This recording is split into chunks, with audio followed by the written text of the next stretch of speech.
Yuk, ketemu lagi kita lewat Pinter bersama AI. Kali ini saya mengambil topik ke podcast yaitu strategi membangun ekonomi Provinsi Sulawesi Utara. Dan ini murni hanya di prompt di ChatGPT ya. Jadi teknologi AI, ChatGPT adalah teknologi AI ya, yang saya prompt dan apa kata dia untuk membangun ekonomi Provinsi Sulawesi Utara. Jadi semua materi ini murni dari ChatGPT ya. Saya cuma mungkin mengimprovisasi sedikit ya, apa yang saya tahu saya improvisasi. Tapi ini kata ChatGPT teknologi AI bagaimana strategi membangun ekonomi Provinsi Sulawesi Utara. Tidak berlama-lama, langsung saja kita lihat ya. Oke, apa yang harus dibangun? Iya, pertama dia melihat bahwa kalau ini AI yang melihat ya, bukan saya. Jadi optimalisasi potensi pariwisata. Nah, apa yang harus dioptimalisasi di dalam potensi pariwisata menurut AI? Yaitu pertama, pengembangan destinasi unggulan seperti Manado, Bunaken, Likupang. Nah, ini harus diseriusi oleh pemerintah saat ini. Sekarang ini kan spot-spot ini bukan cuma Bunaken, ada lagi ya, ada di Bitung ya. Nah, itu silakan saja itu di pokoknya spot-spot ada banyak sini, ada wisata gunung ya, ada kita kan lengkap di Provinsi Sulawesi Utara, ada gunung, laut, darat ya. Jadi lembah, sawah, danau. Jadi sebenarnya semua potensi-potensi ini harus dioptimalkan. Jadi itu potensi pariwisata.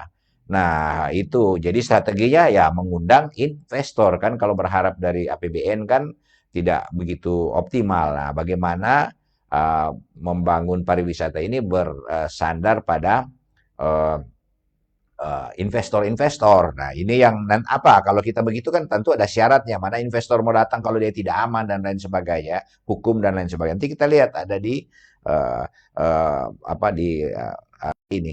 Dan spot-spotnya ada ya, Manado sendiri, kota Manado itu sendiri, ada tempat-tempat diving ya, Bunaken ya, tempat-tempat wisata, ada pulau-pulau ya, ada banyak pulau-pulau kita ya. Di Bitung spot-spot diving ada banyak itu.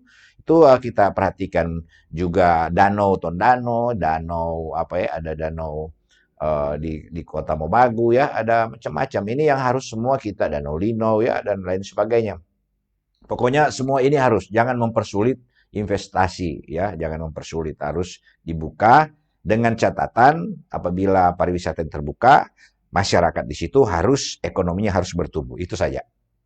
Kemudian promosi digital dan festival budaya internasional ini masih sangat kurang. Berharap di anggaran APBN, ya kadang-kadang ini eh, agak susah. Memang ini sebenarnya promosi digital ini sebenarnya sekarang ini teknologi media sosial kan ini sudah sangat tinggi, sudah sangat bagus ya. Ada begitu banyak konten kreator itu bisa memanfaatkan. Cuman kontennya ini yang perlu di konten digital. Tentu kita juga selain itu pemerintah kan terbatas dananya ya, mengikuti event-event internasional ya. Tapi pada saat ikut event internasional betul-betul siap dengan apa, kita sudah siap. Jadi jangan kita menampilkan bagus-bagus di event internasional, tapi pada saat mereka datang banyak mereka menemui kendala-kendala ya, mulai akses ke lokasi lah, kemudian mahal atau sering tidak tidak apa tidak fair ya. Jadi misalnya biaya itu harus jelas. Jadi range anggaran, karena kan orang bule itu orang turis-turis ini kan mereka semua budgetnya sudah harus disesuaikan. Oke, saya ke Bunaken, saya akan habis budget sekian. Nah, apa yang kita lemparkan lewat promosi-promosi itu, lewat media sosial, lewat menggunakan teknologi digital ini, itu kemudian dan juga harus ada event-event ya di lokasi-lokasi tertentu. Di Bunaken ada event-event ya, pokoknya menampilkan tradisi budaya kita yang mereka tidak punya di sana. Banyak kan kita punya tradisi di sini yang tarian lah, makanan lah, kemudian budaya-budaya sejarah, peninggalan-peninggalan lah, itu semua kan bisa kita expose, kita bisa expose di lewat media digital atau event-event pameran-pameran internasional ya. Nah, itu sekarang tugas pemerintah menyiapkan spot-spot ini, kemudian infrastrukturnya. kemudian kenyamanan, keamanan, kemudian kejujuran dalam hal masyarakat di situ. Jadi masyarakat di situ jangan membodohi atau ada copet atau lain-lain sebagainya. Sekarang kan kita lihat sekarang orang lagi malas ke misalnya ke Eropa atau apa karena isu-isu copet dan lain sebagainya kejahatan. Nah, Indonesia dengan keramahan kita, smile, kita tunjukkan semboyan, ciptakan satu semboyan. Misalnya kalau Jepang kan ada yang dia namanya biasanya yokoso misalnya. Yokoso itu sama dengan mari datang semacam selamat datang ke Jepang itu. Yokoso itu ada ya. Welcome to Japan itu. Nah, kita apa kita itu? Jadi welcome to Sulawesi Utara di situ spot-spotnya. Jadi ada semacam satu apa ya? Dia ada semacam satu apa ya? Semacam apa ya namanya itu ya? Kayak Yokoso itu Jepang. Ada kan dia begitu, Smile Land, Smile People. Nah, itu perlu dipikirkan apa itu brand, semacam branding kan kita harus branding kan sesuatu tempat kalau kita mau promosikan harus branding. Yang penting branding ini jangan over branding, harus sesuai dengan kondisi real. Karena kan tempat wisata terkadang bukan soal dia punya mewahnya, ya namanya misalnya wisata alam, biar dia sederhana tapi bersih, fasilitas-fasilitas penunjang seperti WC, toilet dan lain sebagainya, kamar mandi dan lain sebagainya itu bersih. Dan cuma itu. Kemudian harga biayanya, kemudian itu pasti nggak ada yang berubah-ubah ya. Itu yang jadi atau jangan mempermainkan. Kan kita dengarkan ada isu-isu misalnya di rumah makan ini. Orang makan di situ oleh karena dia orang tidak tahu, orang bule atau orang asing itu mereka kadang-kadang susun harganya. Kan parahnya lagi masyarakat kita mengekspos itu akhirnya ya rusak. Harusnya itu dibenahi. Kalau ada apa ada tempat-tempat seperti itu harus ada pembinaan ya. Jangan kalau mau maju itu jangan jual. Jadi apa yang tertulis di situ itu harus begitu harganya. Jangan karena orang tidak tahu kita melebihkan harganya atau ya markup harga itu tidak bagus. Ini salah satu potensi pariwisata yang harus dikembangkan untuk Provinsi Sulut. Oke, itu pariwisata. Ah, kedua, ini menurut AI, ini bukan saya ya. Saya ini menurut AI. Saya hanya mengutip apa yang AI katakan. Nah, penguatan sektor pertanian dan perkebunan. Ini juga penting ya untuk ekonomi. Tadi pariwisata nomor satu, kedua penguatan sektor pertanian dan perkebunan. Apa yang harus dibuat di situ? Diversifikasi komoditas unggulan, kelapa, cengkih, pala. Saya ambil contoh kelapa ya. Kita di Indonesia mungkin baru 50-an diversifikasi ya, bikin kopra, bikin apa, sabuknya. Kita semua hanya bertumpu pada kopra, banyak di situ. Sementara material-material ikutannya itu kita tidak mampu mendiversifikasi. Filipina sudah bahkan 200 lebih kalau tidak salah informasi terakhir. Saya tidak punya data pasti, tapi informasi yang saya dapatkan Filipina kelapa saja sudah melakukan diversifikasi sampai 200 lebih kalau tidak salah. Nah, Indonesia baru sekitar ya belum 100 kali ya. Jadi apa? Coba kita lihat produk-produk kelapa ini ya, selain kopra, tempurungnya, sabuknya, katanya sabuknya dikirim ke Jerman. Nah, itu sudah sampai di mana? Sudah berapa besar itu? Nah, ini yang harus dilakukan diversifikasi. Begitu juga cengkih. Cengkih kan kita hanya berharap jual kering ya, jual kering ya. Begitu juga pala. Kita tidak melakukan misalnya anggur pala lah, cengkih minyak cengkih lah. Itu kan kita tidak mampu melakukan diversifikasi terhadap komoditas. Kan sekarang lagi kayak kita sekarang lagi sekarang lagi ini minyak tanam nilam lah untuk bikin minyak wangi. Nah, masyarakat pada saat heboh langsung kita kesian di sini. Ya, sebenarnya ini yang para ahli-ahli pertanian ya harus bekerja sama dengan pemerintah. Pemerintah jangan berjalan sendiri. Gunakan para ahli-ahli kita ya ada di kampus atau di mana ya yang sudah pengalaman di lapangan dipakai organisasi-organisasi bagaimana mereka melakukan diversifikasi terhadap komoditas ini ya. Jadi kita sebenarnya banyak kayak minuman minuman cap tikus lah semua aren lah pohon aren apa semua itu semuanya diversifikasinya itu banyak yang bisa dibuat.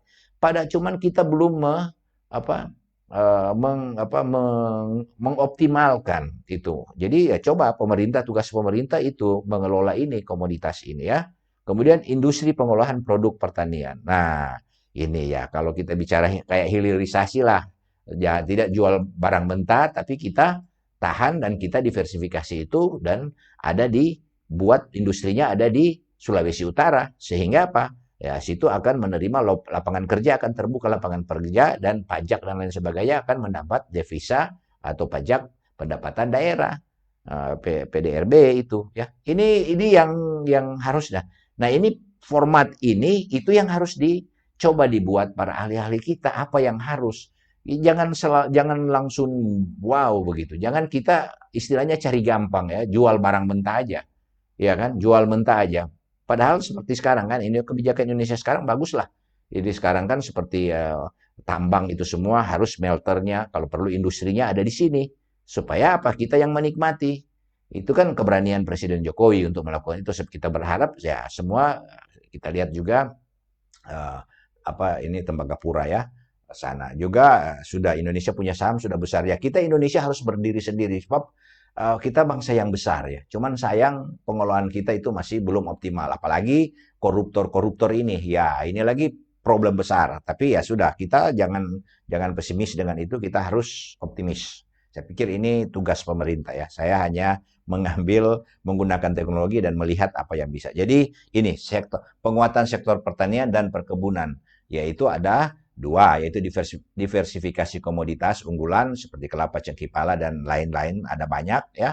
Kemudian industri pengolahan produk pertanian. Jadi jangan berharap hanya jual mentah, tapi diversifikasi dan kalau bisa itu ada industrinya ada di Provinsi Sulawesi Utara gitu ya. Oke, itu yang kedua, itu menurut AI.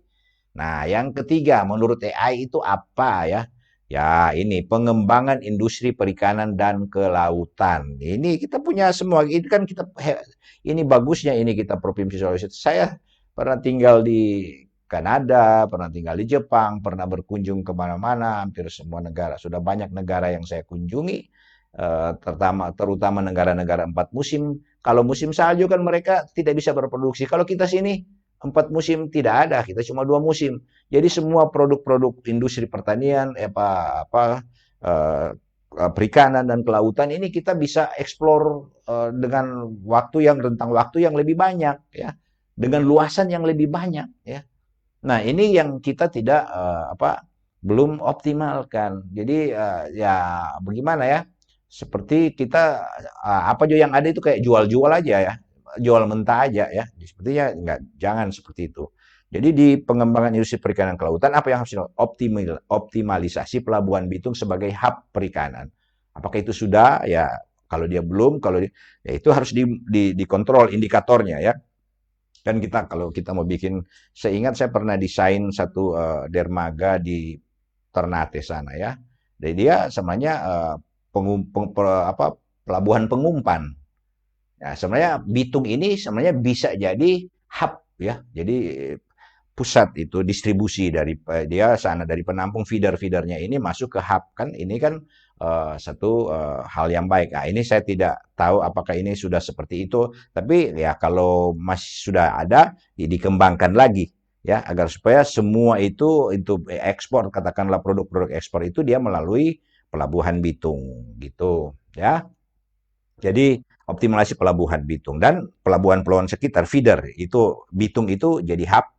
Jadi kan itu kan dengan tonase-tonase berat bisa masuk ke situ untuk disuplai ke kan kita bibir Pasifik ya, kita bisa suplai kemana-mana ya. Nah itu ekspor kemana-mana ya. Ini apalagi yang jalur tol laut apa dan lain sebagainya. Sebenarnya kita bisa memanfaatkan itu. Kalau masih ada sekarang ya manfaatkan itu ya. Supaya feeder-feeder yang ada di seputaran Sulawesi Utara ini masuk ke kita. Kan kita ada dua pesaing kita kan yang utama yang sudah duluan ya Makassar. Ya kan?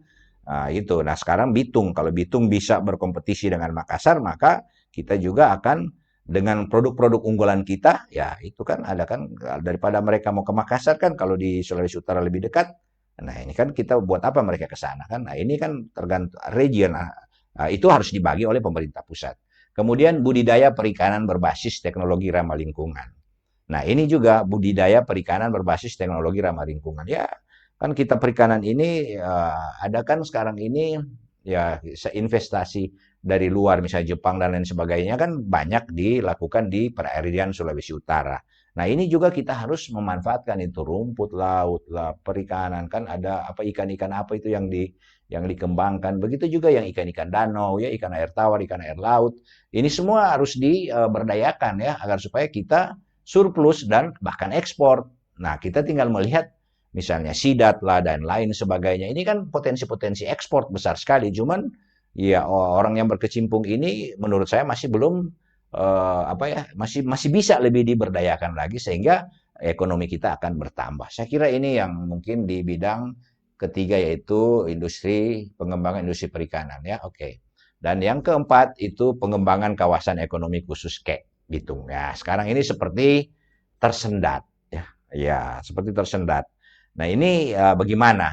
Ya, kan kita sudah punya kawasan ekonomi khusus kan apa dia uh, di Bitung sana. Nah, bagaimana pengembangan sekarang? Ini yang harus di-push lagi. Sepertinya sudah adem ayem ya. Saya berharap gubernur sekarang coba melihat lagi, mengevaluasi lagi apa-apa yang konsep-konsep yang sudah dirancang sekian lama itu, namun sekarang belum terrealisasi karena saya tahu persis karena saya ada beberapa juga ikut terlibat dalam desain-desain antara lain dermaga perikanan dan lain sebagainya di areal KEK ya. Dan juga ada di situ ada juga kan di situ juga sudah ada apa PLT apa ini pusat riset tenaga apa ini ya, batu bara ya. Jadi itu sudah ada juga di seputar berarti listrik itu akan aman bagi ada pengembang investasi di situ. Nah, sekarang ini bagaimana mengatur area itu ya. Jadi ya perlu ada uh, uh, keseriusan lagi. Kalau menurut saya tidak tahu lagi pengembangan integrasi KEK dengan infrastruktur transportasi. Jadi ya sudah, kalau kan rencananya kalau KEK itu jadi, berarti kita kan misalnya ke Gorontalo, ke Makassar dan lain sebagainya, ke Sulawesi itu jalan-jalan tol, jalan kereta api itu harus direalisasikan. Kan sudah ada kan sekarang jalan tol. Kan sudah saya dengarkan ada perencanaan-perencanaan jalan tol bukan cuma Manado Bitung, tapi dia nanti ada sampai ke Amurang dan seterusnya dia sampai ke dia ke Makassar ya, Sulawesi ya, Pulau Sulawesi termasuk jalan kereta api itu harus diintegrasikan ya. Jadi ya, konsep ini harus berjalan, oke? Nah, sekarang peningkatan infrastruktur dan konektivitas. Tadi ya, jalan tol Manado Bitung. Dan kalau kita kek kan artinya kita mesti di hub-hub ini kan, misalnya kita mau jadikan hub perikanan di Bitung, atau hub industri di Bitung, maka pusat-pusat industri atau feeder-feeder yang untuk masuk ke situ itu dia punya jalan, ya pasti tidak bisa kan jalan biasa, karena kan dia mau dilalui oleh kendaraan-kendaraan berat. Artinya mesti jalan tol. Nah, ini yang jadi kalau kita ada pusat industri misalnya, kita diversifikasi pertanian untuk ekspor misalnya ke luar itu diversifikasi hasil pertanian, perikanan lain sebagainya. Nah, minimal itu di daerah-daerah pusat-pusat industri itu harus dibagi. Kalau kita lihat Cina ya. Cina coba kita lihat sekarang, dia hebatnya Cina apa ya? Dia setiap kota itu ada spesifikasi industri tertentu ya. Kalau kita mencari industri misalnya manufaktur apa gitu di kota ini, kita mencari industri kesehatan itu di kota ini, industri kosmetik itu banyak di kota ini. Nah, ini seperti begitu ya. Apakah kita bisa ikut seperti itu? Nah, tapi bicara infrastruktur di pusat-pusatnya kan tidak mungkin kan semua pusat industri-industri tersebut akan misalnya taruh di Manado supaya dekat dengan Bitung. Tidak mungkin kan dia mungkin kalau kopra industri kelautan dan apa dia mungkin di Amurang, kemudian ada yang di daerah-daerah yang sumber daya alamnya ada di situ harus dilewati oleh infrastruktur jalan tol. Jadi Manado Bitung ini kan sudah satu. Nah, ada lagi nanti sebentar pengembangannya ke Amurang sampai ke satu Sulawesi ini gitu. Itu harus dibuat ya. Oke. Kemudian pengembangan Bandara Samratulangi menjadi hub internasional. Nah, itu juga ya sekarang ini kan belum optimal seperti itu ya. Itu harus walaupun sudah pelabuhan internasional, tapi hub artinya apa? Kalau hub itu dari feeder-feeder tertentu dia akan masuk ke sini, kemudian dia ke internasionalnya ini dia akan lebih banyak. Kalau kita sekarang kan baru ke Cina ya, yang ke Jepang tutup ya. Ya itu karena apa? infrastruktur yang lain itu tidak sinergi bersatu. Dia harus membangun berjalan bersama. Nggak bisa kita declare ini apa ini apa derma apa ini bandar udara Samratulangi ini menjadi hub internasional, sementara apa yang mau diinternasionalkan, wisatanya tidak bagus gitu ya, kemudian syarat apa industrinya tidak bagus, industri pertanian, perikanan, kelautan dan lain sebagainya itu tidak ada yang mau dibawa, orang lebih pilih ke mana gitu, ke Makassar atau kemana daripada ke kita di sini Indonesia di apa Sulawesi Utara atau bahkan ke Gorontalo. Nah ini kalau begitu kan ya nggak bisa. Ini harus sinergi. Nah, cuman kalau menurut saya sih jangan semua kita lihat seperti coba kita tiru aja di Cina ya. Jadi mungkin kalau di Sulawesi Utara ini juga kita bisa bikin klaster ya. Misalnya Minahasa Utara apa gitu spesifiknya apa. Gitu. Jadi supaya orang terlihat Minahasa Selatan apa, Mitra apa, Kota Mobagu apa ya, Bolsel dan lain sebagainya semua ada spesifikasi-spesifikasi tertentu, baik industri kah, perikanan kah, itu. Jadi kita feederkan, jadi kita petakan semua itu supaya kita bisa mengukur. Jadi indikatornya jelas. Jadi ada indikator sehingga saat kita membangun tol itu ya sudah memang tol itu dibangun karena memang di situ ada feeder industri ya, ada feeder perikanan, pertanian ya, ada pariwisata gitu. Jadi orang cepat untuk mau ke situ. Kita juga kan ada pulau-pulau, ada Sitaro, ada Talaut ya, ada Sangihe ya. Nah, bagaimana mau sampai situ kan di sana sudah ada pelabuhan, ada bandar udara. Nah, tapi ya kita Kota Mobagu juga sudah bangun bandar udara ya. Cuman jangan-jangan dibuka sudah dibangun mahal-mahal bandar udaranya karena tidak ada bisnis itu kan orang akan menggunakan fasilitas itu, fasilitas pesawat, transportasi cepat seperti jalan tol jika dia punya kepentingan bisnis. Kalau cuma mau wisata atau wisata lah atau wisata tiga ini. Kalau di luar itu kan tidak. Nah, kalau wisata tidak ada apa feeder industri, feeder pertanian, feeder kelautan, sumber-sumber daya alam di situ tidak berpotensi untuk ekspor dan lain sebagainya. Tidak ekspor tapi di pasar Indonesia pun bisa ya. Apalagi kalau kita bisa mampu ke ekspor. Ini kalau itu tidak terjadi ya biar kita declare, biar kita undang apa kita bayar pesawat sekalipun untuk mengambil rute Jepang seperti Jepang kan akhirnya tutup kan karena ya okupansinya penumpang itu tidak tercapai. Tidak mungkin kan perusahaan mau terbang kalau dia tidak okupansinya tidak tercapai. Tapi mari kita belajar apa ini? Kita boleh lihat kan kenapa Scoot ya yang apa ini Silk dulu kan iya Silk sekarang Scoot ya. Nah, gitu kenapa dia ada terus? Ya kalau pesawat Cina kan nggak masalah karena dia mengakomodir tenaga-tenaga kerjanya yang pulang pergi kan yang bekerja di Sulawesi Utara, di Sulawesi bukan cuma Sulawesi Utara. Itu antara lain itu kan dia mengakomodir itu. Kemudian sempat ada pariwisata, dia mengambil dua jalur itu kan ada, dia mengambil itu kan orang-orang dari Cina kan karena di sini kan sumber daya lautnya kan murah ya. Jadi yuan kan lebih mahal daripada rupiah. Jadi ya mereka datang sini bisa makan udang, bisa makan kepiting. Nah, bagaimana persiapan ini bisa menjadikan apa ini apa dia kan itu ada menyebabkan bangkitan. Jadi kita menyebabkan tarikan gitu kan. Kalau di bisnis kan kalau bisnis itu ada bangkitan tarikan. Terjadi bangkitan kalau ada tarikan. Nah, tarikan ini yaitu kalau ada orang kalau menarik ya sama kayak mall. Ya orang itu jadi tarikan dia. Mall kan itu tarikan. Apa orang mau pergi berbelanja. Nah, kita mau pergi pariwisata situ, kalau tidak tertarik, kalau tidak memenuhi standar internasional, ya bagaimana? Standar internasional kan bukan yang wow. Yang penting dia bersih, ya dia aman, kemudian akses mudah, sudah. Orang pasti akan datang dan indah. Nah, kita kan punya spot-spot indah kalau pariwisata.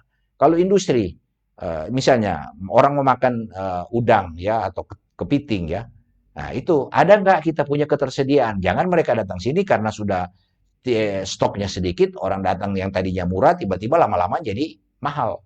Punya nggak kita punya apa perusahaan yang mengelola kepiting dan udang seperti itu untuk mengelola. Ya, jadi ya itu, jadi ya, semua ini harus bersinergi, infrastruktur dan konektivitas itu harus harus dibangun, tapi dibangun pun harus berjalan serempak. Kalau tidak serempak nggak jadilah, susah. Kalau kita berjalan sendiri-sendiri apalagi bukan untung tapi rugi. Nah, apalagi yang harus dikembangkan. Nah, ini menurut AI lagi saya katakan ini bukan saya yang menyampaikan ini ya. Saya hanya mengembangkan saja dari apa yang AI berikan ke saya ya. Ekonomi kreatif dan UMKM. Ini lagi. Ekonomi kreatif dan UMKM, inkubator bisnis dan sentra ekonomi kreatif, penguatan UMKM melalui digitalisasi. Ini dua, ekonomi kreatif dan UMKM. Nah, sekarang pemerintah kan mengenjot UMKM dengan bantuan-bantuan yang meringankan. Bahkan Presiden Prabowo, mudah-mudahan saya tidak salah dengar, itu juga akan apa ya, akan lebih mengseriuskan ini UMKM, katanya ada pemutihan atau apa ya, saya kira penghapusan utang. Ya dari sisi ekonomi sih tidak terlalu baik seperti itu karena kita tidak mendidik masyarakat. Ya artinya masyarakat merasa oh nah pinjam pinjam pinjam aja. Nanti kan bank ini aset negara. Misalnya BRI kan dia jadi besar salah satu antara lain karena kredit UMKM ini. Nah, kalau itu dibebaskan atau yang tidak mampu membayar utang itu dibebaskan, sebenarnya menurut saya itu kurang mendidik ya. Sebab masyarakat itu harus tetap diajar bertanggung jawab ya. Kira saya tidak kurang, tapi ya terserah pemerintah mungkin ada pemikiran lain, saya tidak terlalu mau campur ke situ. Nah, jadi UMKM ini sudah kan ada bank yang mensupport itu untuk bekerja. Tetapi yang perlu diperhatikan ekonomi kreatif itu UMKM ini membuat bisnis yang kreatif. Di sini yang saya melihat yang terjadi ya, ini pengamatan saya ya. Bisnis ikut-ikutan. Bisnis ikut. Artinya apa? Orang jual kopi, kopi semua. Ya, di mana di satu tempat situ buka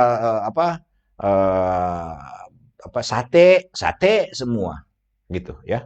Orang buka sate, buka tempat ini itu semua. Nah, ini yang harus dikelola gitu. Itu yang harus dikelola. Ya kalau kita mau pengusaha kecil kan UMKM untuk usaha menengah kan, usaha menengah atau ke bawah kan ini artinya harus ada konsep. Yang ekonomi kreatif ini kan seperti sekarang berjalan, dia bertumbuh dengan ya istilahnya apa yang masyarakat mau itu. Jadi ya masyarakat ikut-ikutan. Akhirnya bangkrut bersama. Tumbuh-tumbuh bersama, bangkrut bersama. Tidak sustainable, tidak berkelanjutan. Nah, saya bukan ahli di bidang ini. Background saya bukan ekonomi kreatif dan UMKM. Tapi saya contohkan bisnis ya, bisnis yang saya lakukan ya. Bisnis saya itu susah diikuti orang lain, susah. Karena apa? Karena itu memerlukan keterampilan khusus misalnya saya punya satu usaha ya, antara lain menjual keahlian saya di bidang teknik sipil geotek ya di situ. Saya punya keahlian desain-desain fondasi dan lain sebagainya. Itu saya belajar, saya create, saya keluar uang, saya sekolah selain studi dapat kesempatan studi di luar negeri, saya juga rajin mengikuti seminar-seminar internasional. Kenapa? Untuk mengembangkan bidang keahlian saya. Ya sekarang ya lumayan lah. Kalau ada masalah-masalah terkait bidang saya itu saya sering dipakai untuk itu. Dan itu kan menambah income buat saya. Ya kan? Ya, di luar dari pendapatan saya sebagai pegawai negeri. Ya, di luar jam kerja saya sebagai pegawai negeri, saya bisa mendapat itu. Nah kita kan pegawai negeri. Kalau ya ke pegawai negeri kan kita ada jam tertentu. Di luar jam itu kan ada banyak usaha. Sekarang saya sedang bermain saham. Saya mencoba masuk di situ ya, yang orang tidak mungkin takut atau apa, karena saya melihat ada teknologi AI ini bisa melihat, saya lihat peluang dan saya sudah coba, ada hasilnya, passive income di hari tua. Yang penting kita jangan ini ya, karena ini kan tinggal mencari passive income kan, sudah ada punya pasif. Nah kemudian begitu juga dengan bisnis-bisnis. Kenapa orang kopi-kopi semua, cilok-cilok semua. Nah, kita akhirnya kan apa dia? Ya, terjadi oversupply. Kalau dia sudah yang saya tahu di ekonomi kalau oversupply maka dia harganya akan turun atau ya bisa ada yang tidak laku, ya, tidak kembali modal bahkan. Nah, bisnis kreatif ini yang perlu kita coba cari itu peluang-peluang berdasarkan potensi sumber daya yang ada di Provinsi Sulawesi Utara. Ini mungkin ya silakan saja. Ya kita sekarang ini kan makanan ya, apalagi ya. Misalnya bengkel-bengkel kreatif itu kerajinan-kerajinan tangan itu hampir kurang, saya sudah lihat sudah hampir tidak ada yang membuat ya oleh-oleh cendera-cendera mata ya. Bahkan saya tahu itu bahkan datang dari luar bukan dari Sulawesi Utara. Pembuatnya bukan di Sulawesi Utara padahal ada tulis Manado situ gantungan kunci dan lain sebagainya. Ini kan orang datang kan orang akan berbelanja yang dijual shawl dan lain sebagainya atau kaos yang capnya di seluruh dunia sudah seperti itu. Kaos dengan harga murah mau dijual mahal, orang malas beli. Nah, ini kalau memang kita mau ini ya kita cari kaos yang bermutu. Kita juga membeli kaos-kaos Sulawesi Utara, ada diving, bunaken dan lain sebagainya. Saya lihat, saya kasih oleh-oleh ke orang-orang di luar negeri, kadang mereka mau pakai karena mutunya kurang bagus. Padahal sudah yang saya cari sudah yang cukup bagus gitu, sudah harganya sudah cukup lumayan. Ya ini yang ya di orang siapa yang punya kreativitas ini ilmu ekonomi ini silahkan coba mereka. Kita pernah membuat ya saya pernah coba membuat dengan saya punya apa eh, lembaga swadaya ya lembaga swadaya mandiri yang saya buat untuk membantu masyarakat di desa. Saya pergi ya ini saya pengalaman saya punya itu yang apa pelangi ya apa ini LSM pelangi yang kita punya itu masih ada sampai sekarang ada bukti-bukti kita ingin memintarkan membuat pintar masyarakat di desa-desa terpencil dengan membawa buku-buku. Saya membawa buku-buku ya di sana buku-buku bacaan agar supaya mereka itu tujuan saya itu dengan teman-teman supaya tercipta budaya membaca sejak kecil. Karena Jepang hebat itu karena itu ya. Saya 9 tahun di Jepang, jadi saya ingin agar supaya uh, anak-anak kita dari kecil sudah dibiasakan membaca. Karena di Jepang, sementara makan pun di tempat kantin-kantin di rumah makan mereka ada buku baca. Itu karena apa? Karena dari kecil memang mereka sudah dibiasakan dengan membaca. Nah kita kan tidak. Sehingga kan sumber daya manusia kita kan Jepang sudah gizinya bagus, dari kecil 0 sampai 5 tahun diberi gizi dengan makan gratis, kesehatan gratis, itu apa gizi gratis dan pengobatan gratis, SDM-nya sudah bagus, diajar budaya membaca sejak kecil karena kan kita tahu sebagai orang ilmuwan bahwa buku itu adalah jendela dunia, gitu kan. Jadi kalau dia beban apa dari kecil sudah ada budaya membaca, maka dia akan dapat pengetahuan. Dengan pengetahuan dia akan pinter, dengan pinter dia mampu menciptakan lapangan kerja atau dia sendiri bisa bekerja mendapatkan income buat dia sendiri. Ini yang harus dikembangkan. Kemudian UMKM kita, saya tidak tahu ada sentuhan digitalisasi atau tidak. Saya tertarik dengan ada satu konten kreator, itu dia programmer ya. Dia programmer ya. Dia programmer, saya lihat di di Facebook itu, dia punya video-video, dia membantu ya. Jadi daripada misalnya dia bukan ingin mengecilkan peran Gojek, GoFood dan lain-lain sebagainya yang apa online-online yaitu bukan kan kalau di situ kan kurang lebih 30% kita mereka upgrade untuk harga yang dari kita punya. Nah, kenapa kita tidak buat website sendiri? Saya ingat dan dia membantu. Dia membantu. Dia karena dia sudah programnya, dia sudah punya passive income dari cara membuat program, tapi dia sosialnya dia bikin itu. Dia bikin itu ya. Dia bikin seperti itu. Saya sebenarnya tertarik ke fakultas atau di Unsra sebenarnya tertarik untuk membantu masyarakat. Cuma sustainable-nya tidak berlanjut. Kita bikin misalnya web desa. Sebenarnya web desa itu tidak hanya website administrasi desa saja, informasi desa, tapi semua pertanian-pertanian situ bisa dijadikan e-commerce. Nah, ini kan belum bisa, belum jadi. Itu ya. Kalau tadi ada tadi yang saya mau katakan tentang ini apa LSM yang saya bikin sosial lembaga sosial yang saya bikin ya itu budaya membaca. Kedua, saya ingin seperti di Jepang itu mereka ada satu acara di televisi mereka membuka ruang bagi siapa saja yang ingin membuka usaha dan dia ingin belajar ya misalnya tukang roti. Jadi televisi tersebut itu televisi ini kebetulan televisi saya lihat dia menerima siapa misalnya saya ingin menjadi saya akan bisnis roti. Jadi televisi ini mencari yang tempat roti yang sudah sukses, kemudian orang saya ini dibawa ke situ dan belajar di situ sampai sampai pinter, sampai sama bisa menghasilkan roti seperti yang mereka jual. Setelah saya dapat televisi ini memberi modal, ya, kemudian dia dia berusaha. Dia sudah punya keterampilan membuat roti. Nah, saya pernah mencoba membuat itu, saya masuk ke desa-desa, sekaligus memberikan buku dan sekaligus mencari anak-anak muda yang putus sekolah untuk supaya bisa dilatih seperti itu. Ya, kami akan mencari, bahkan kami siap, teman-teman siap memberi bantuan sedikit. Atau kalau tidak, kami menyalurkan mereka ke UMKM, kredit ke bank. Itu kami membantu ya. Kebetulan ada teman mengerti bank, sehingga kami membantu supaya mereka kan kadang-kadang anak-anak atau kampung di desa begitu kan tidak tahu jalur itu. Tapi apa yang saya dapatkan ya masyarakat desa kita belum berpikir seperti itu ya. Minta maaf. eh, Mereka lebih berpikir sebenarnya itu kan kasih kail bukan kasih ikan. Mereka lebih tertarik saya memberi ikan daripada kail. Nah, ini hambatan yang pernah saya alami di dalam pengembangan ekonomi kreatif di Provinsi Sulawesi Utara. Itu pernah, itu sudah berapa desa saya masuk, rata-rata mereka minta ikan, bukan yang padahal kami sudah menyiapkan kerjasama teman-teman yang tukang-tukang kayu, tukang montir itu kami sudah siap tukang ahli gunting rambut dan lain sebagainya kami sudah siapkan untuk mereka bekerja di situ.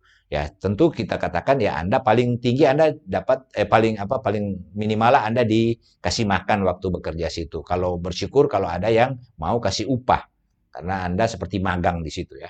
Anda mau curi ilmu di situ. Jadi ya sudah itu tapi kita sudah dapat itu. Tapi persoalan anak-anak muda yang mereka lebih senang ya sudah mereka kan apa istilahnya apalagi kalau di kampung-kampung kita kan punya ini pertanian kan jadi mereka ya mungkin merasa itu lebih nyaman buat mereka padahal kan misalnya montir ahli kecantikan atau tukang kayu dan lain sebagainya kan itu mereka bisa dapat kan kita mesti berpikir kan bertambah dia kan bertambah apa ini linear ya, increasing linear industri masuk berarti ini jangan nanti industri sudah masuk tidak cukup itu listrik ya. Nah, ini listrik energi terbarukan EBT ini itu sudah harus disiapkan. Jadi kita mau mengundang investor ya listriknya harus tersedia. Memang sekarang lagi surplus, tapi kalau saya tidak melihat pertumbuhan industri masuk investor masuk dengan kebutuhan listrik yang mereka butuhkan itu apakah dia cukup sampai berapa banyak industri bisa gitu itu saya belum pernah membaca itu sekarang ini yang saya tahu supply listrik ini masih cukup tapi kalau kita mau mengundang industri investasi yang besar misalnya cake ini akan sangat apalagi yang pariwisata yang di ini ya di Kupang ya mereka memerlukan listrik yang besar. Tidak mungkin investor mau masuk kalau ketersediaan listrik, apalagi masalah besar, listriknya mahal dan lain sebagainya. Ini harus dipikirkan ya. Jadi pengembangan energi baru dan terbarukan itu harus sinkron dengan tawaran-tawaran investasi. Itu harus ya. Oke, jangan cuma kebutuhan kita aja masyarakat kita ya. Oke, itu harus dicari dan salah satu itu energi baru dan terbarukan. Oke, nah ini peningkatan SDM dan pendidikan vokasi. Ya, ya ini penguatan SMK dan Politeknik, kolaborasi industri dengan perguruan tinggi. Ini yang masih question mark ya. Jadi penguatan itu karena apa? Sekarang ini kita banyak melepas skill negara-negara Jepang maju sekarang ini kesulitan tenaga kerja, tapi mereka membutuhkan yang skill lebih banyak skill ya. Ya kalau tenaga-tenaga ini juga ada sih, tapi ya masih sekarang lebih cepat masuk itu skill ya, lebih cepat. Nah, Daripada kita melempar ke luar ya, sana Jepang, ke Australia, Amerika, kan banyak yang ke sana sekarang ini loh. Nah, bagaimana kalau kita ya ini penguatan SMK. Jadi keterampilan ini lebih ditambahkan ya. Keterampilan SMK ini lebih ditambahkan. Tadi saya ada mahasiswa yang masuk, tadi saya mengajar, ada mahasiswa kemarin saya mengajar bahasa pemrograman ya. Ada sewaktu saya tanya anak, saya tanya SMA mana? Saya SMK akuntansi, Pak. Masuk teknik sipil. Lah, pertama saya ragu. Tapi pada saat dia bikin program, boh, boleh juga. Dia yang paling tinggi. Dia langsung saya lihat, belum masih sementara kuliah, dia sudah bisa bikin program yang cukup kompleks. Dan akhirnya saya bilang, ya Anda tidak perlu kuliah juga bisa itu. Anda sudah lulus ini. Karena kan kita kan capaian pembelajarannya sudah tercapai, ya artinya dia sudah lulus. Kan kemampuan dia sudah bisa. Nah, saya melihat SMK, dia mengatakan dia SMK eh, jurusan akuntansi, masuk teknik sipil. Dia bikin program. Dia bikin program menyelesaikan masalah teknik sipil. Jadi artinya sebenarnya SMK kita juga tidak jelek-jelek amat. Cuman sebenarnya SMK ini sebaiknya kan mereka ini vokasi ini kan memperpendek waktu dia masuk pasar kerja. Cuman pasar kerja ini kalau dia tidak ada ya ada yang terus sampai S1. Biasanya kan SMK, Politeknik ini mereka keterampilan, skill yang langsung terjun di pasar dan sudah siap kerja. Memang fakta di lapangan saat ini, kalau misalnya bidang teknik, ya saya tidak tahu bidang ilmu lain, kalau anak-anak SMK dan anak-anak Politeknik, pada saat lepas sama-sama dengan anak-anak S1, biasanya lebih terampil anak-anak ini gitu. Gitu. Jadi ya ini juga tantangan ya bagi kita. Jadi harus di peningkatan. Nah, ini lebih ditingkatkan lagi. Jadi dan jangan ya sudah kalau kita mau apa ekonomi kita mau ini ya bisa saja kita ekspor. Masa tenaga skill ini kita sementara pemerintah sekarang lagi menghimbau untuk supaya tenaga-tenaga kita di Indonesia saja. Cuman ya kalau di Indonesia lapangan kerja yang tidak ada atau gajinya cuma gaji UMR dan mereka di mana pasti mereka pilih ke Australia, ke Jepang karena gajinya di sana kan lebih besar bahkan dari gaji dosen kita, ya. Itu bisa kedapat sampai 50 juta, 60 juta kalau di sini dia cuma UMR 3 juta per bulan. Ya itu mereka akan lari. Ya, jadi tapi SDM ini harus lebih ditingkatkan dengan sentra-sentra pelatihan SMK dan Politeknik ini itu harus di apa dikembangkan. Kemudian perguruan tinggi ini ya jangan sebenarnya itu yang saya bedakan. Apa sih beda jalur? Kan Indonesia sampai sekarang mengenal dua jalur, jalur vokasi dan jalur apa dia? Jalur akademik. Jalur akademik itu S1, ya. Jalur vokasi itu Politeknik SMK. Nah, apa beda? Sebenarnya perbedaan yang kalau menurut persepsi saya cuma dua. Kalau vokasi dia tidak perlu dipaksa untuk belajar teori. Dari mana teori ini bagaimana rumus ini dibuat? Dari mana rumus ini terbentuk? Dia cukup gunakan rumus ini untuk menghitung ini. Gunakan rumus itu untuk menggunakan ini. Untuk problem ini gunakan teori ini. Gunakan teori ini untuk problem A, B, C, dan seterusnya. Sementara S1, dia harus tahu dua. Dia tahu menggunakan rumus itu di mana, kemudian dia tahu dari mana rumus itu datang. Dia bisa menurunkan rumus tersebut. Itu sebenarnya perbedaan antara vokasi dan akademik. Ya. Nah, cuman ya sekarang maka menteri juga yang sebelumnya MBKM ini kan ujung-ujungnya ini akademik ini sudah menjadi vokasi. Ya, karena memang apa? Karena pasar kerja memang lebih banyak vokasi skill. Dulu kita terbuai dengan teori-teori yang hanya ada di atas kertas. Setelah masuk lapangan kerja, itu yang saya katakan tadi, yang jalur vokasi ini lebih cepat beradaptasi, ya.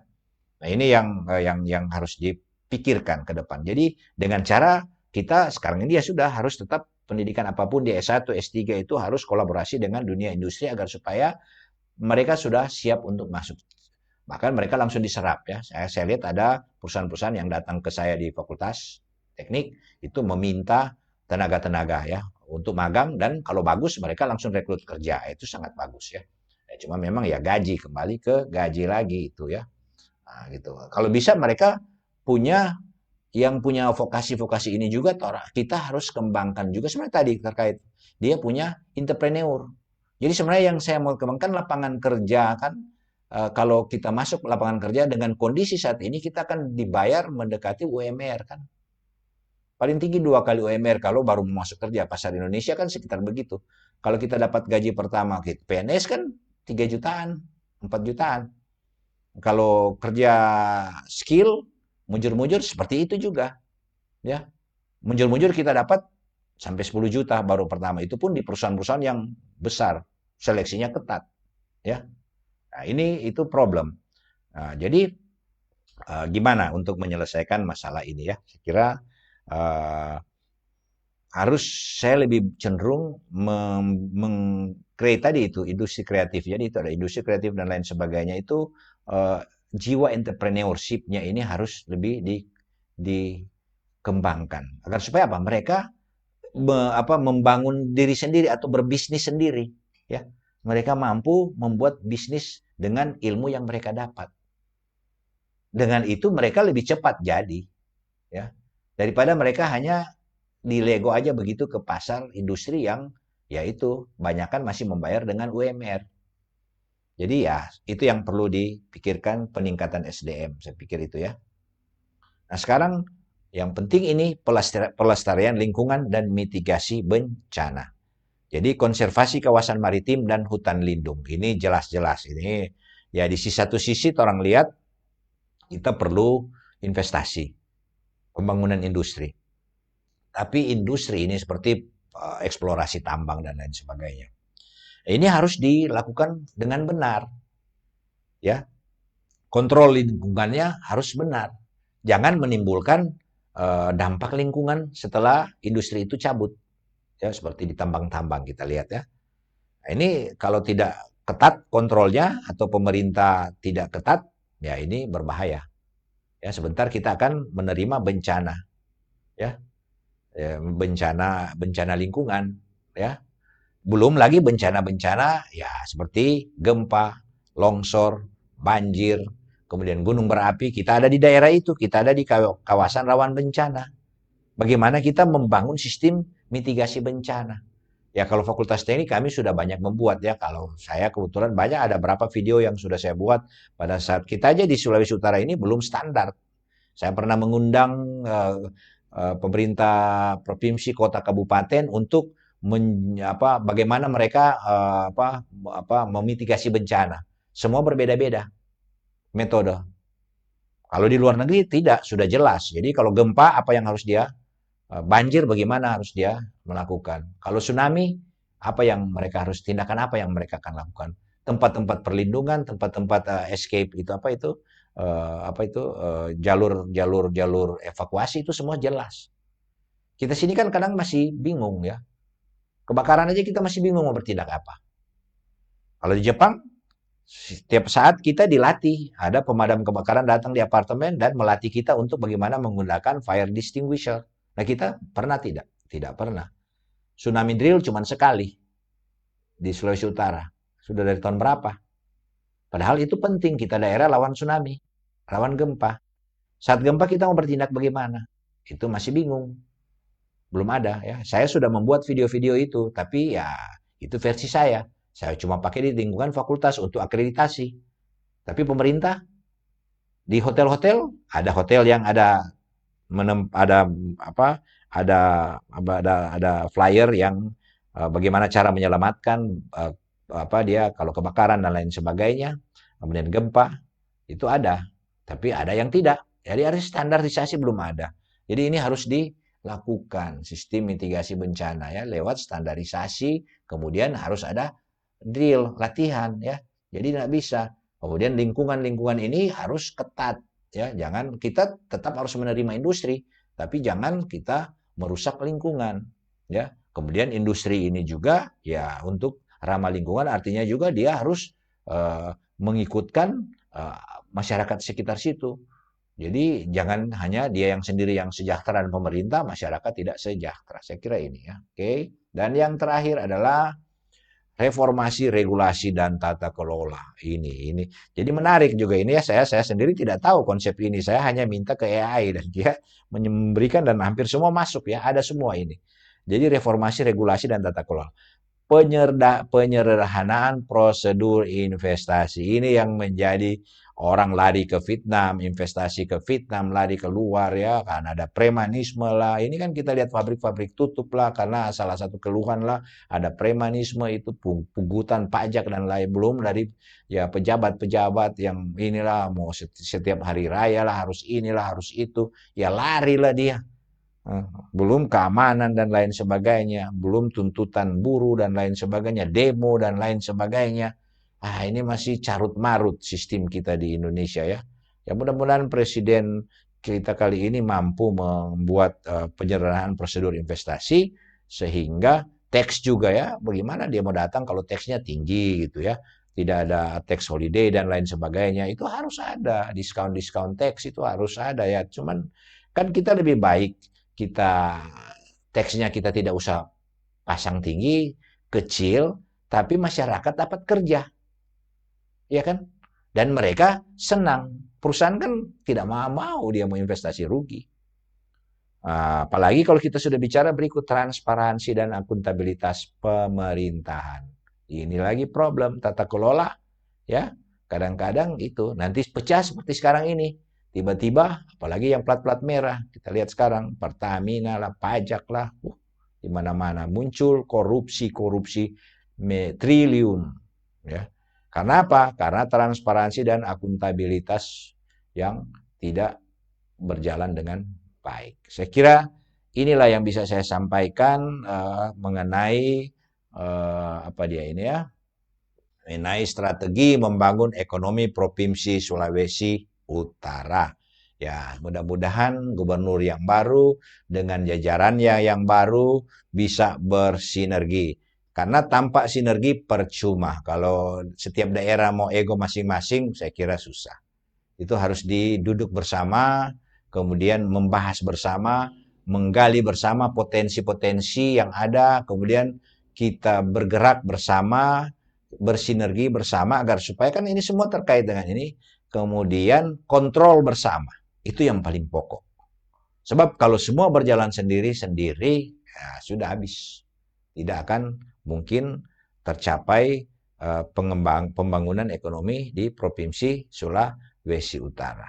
Saya berharap pemerintah Sulawesi Utara berkomitmen dan berintegritas untuk melakukan satu konsep membangun ekonomi Provinsi Sulawesi Utara itu yang nanti bisa benar-benar mensejahterakan masyarakat Sulawesi Utara, di mana ini kesejahteraan ini benar-benar diukur menggunakan indikator yang benar-benar real ya, jangan indikator-indikator fiktif karena bisa untuk menyenangkan pimpinan atau lain sebagainya kita mengeluarkan indikator-indikator yang fiktif. Nanti setelah selesai pemerintahan baru ketahuan banyak bocornya. Karena apa? Untuk hanya lip sync aja kan, kelihatan bagus tapi ternyata jelek. Itu yang perlu diperhatikan. Oke. Mari kita sama-sama memberikan yang terbaik, siapa saja yang punya potensi, memberikan yang terbaik bagi bangsa dan negara ini, jadi terutama untuk masyarakat Sulawesi Utara. Jangan tanya, seperti saya pinjam kata-kata Kennedy, jangan tanya apa yang sudah negara berikan kepada Anda, tapi bertanyalah apa yang Anda bisa berikan untuk negara. Sekian dan terima kasih, Tuhan memberkati.